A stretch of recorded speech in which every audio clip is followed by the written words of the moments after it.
You know, in September of 2001, I was in fact a general, long time ago it seems, and I was assigned to the Pentagon.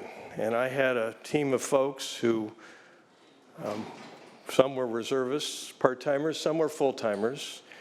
Our little office was in the C ring, and those of you who've been to the Pentagon know that in the E ring you get windows, and the rings are rings, and as you move inward, you don't have windows, you have little offices. And in fact, our office was in the old cafeteria area and the food preparation area. In fact, I still remember those of you who are as old as I am may remember green tile, those linoleum type tile that we used to see in schools. And that's how I knew where my office was. If I ever got lost, I looked for the green tile. So I had a crew in there in the Pentagon on September 11. I was actually, as a part-timer, I had an office there, but I also had a law practice in Riverside, and I only worked part-time in the Pentagon. My boss at the time was the Judge Advocate General, and I was actually supposed to meet up with him a day or so before and be there on duty to go on one trip or another. I can't remember. But frankly, I had something come up in the law practice, and I had to cancel that trip. But I remember, as my colleague from San Diego County just recounted, I remember getting dressed for this law thing that I had to do in the morning. I forget exactly what time it was, 8 something.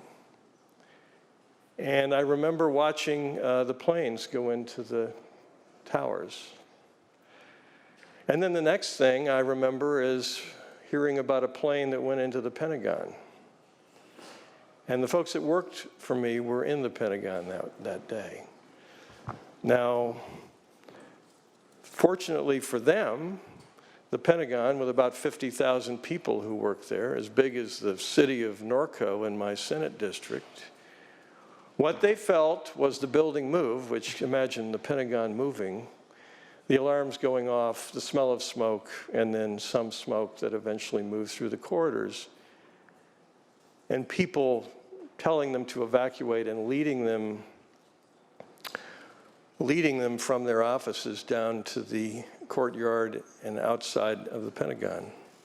So they were very, very fortunate, and they spoke to me about their experience, and even though they were not injured in any way, they spent days outside of the Pentagon, their cars left in the parking lot. They were traumatized by that particular event, a colonel, a chief master sergeant, and some others. But they were very, very lucky because others were not so fortunate. My immediate superior was trapped in London at the time. He was over on a Navy mission because his civilian job was as the deputy general counsel for the Department of the Navy. But his very close friend was the chief counsel for the Marine Corps, and his office, unfortunately, was right above where the plane went into the Pentagon and killed the Army 3-star general who was chief of Army personnel.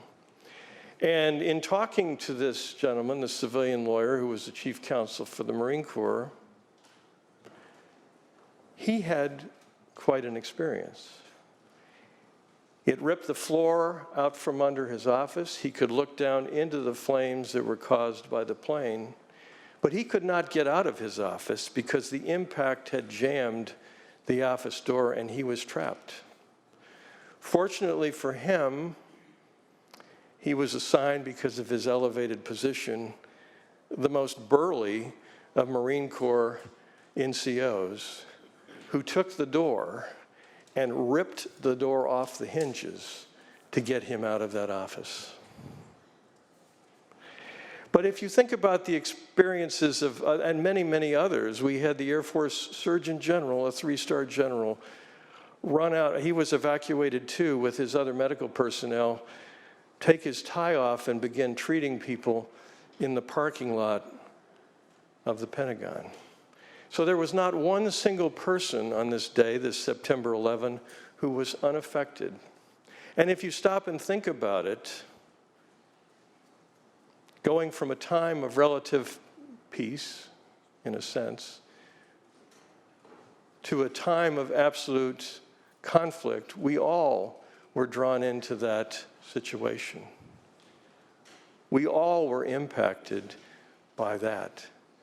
The heroes that day, and we talk about people who serve as heroes, and they all are heroes, but there were true heroes that day, people who ran back into the Pentagon without thought of their own safety to attempt to bring people out, to attempt to find the Navy personnel in that communications unit, in addition to that Army three-star general, who were also killed and seriously injured by the plane going into the Pentagon. So it's not a day that goes by that I don't think about those people who were there, those people who were in New York City, the people that were killed, were seriously injured, and even those who were not physically injured, but were impacted mentally by that particular day. So we should think about them. We should think about those in Pennsylvania on that plane. And we should remember why we do what we do here. As my colleague indicated when he spoke about the words above the dais, we are here to preserve people's liberty and to help do so. Just as men and women in uniform, whether it's a civilian uniform or whether it's a military uniform, do around the world every single day. So I join with my colleague in asking each and every one of you to remember September 11, to remember the sacrifices that were made that day, and to remember the challenge, frankly, that was issued to each and every one of us to preserve freedom, to preserve liberty, and to not let those folks who lost their lives that day do so in vain. Thank you.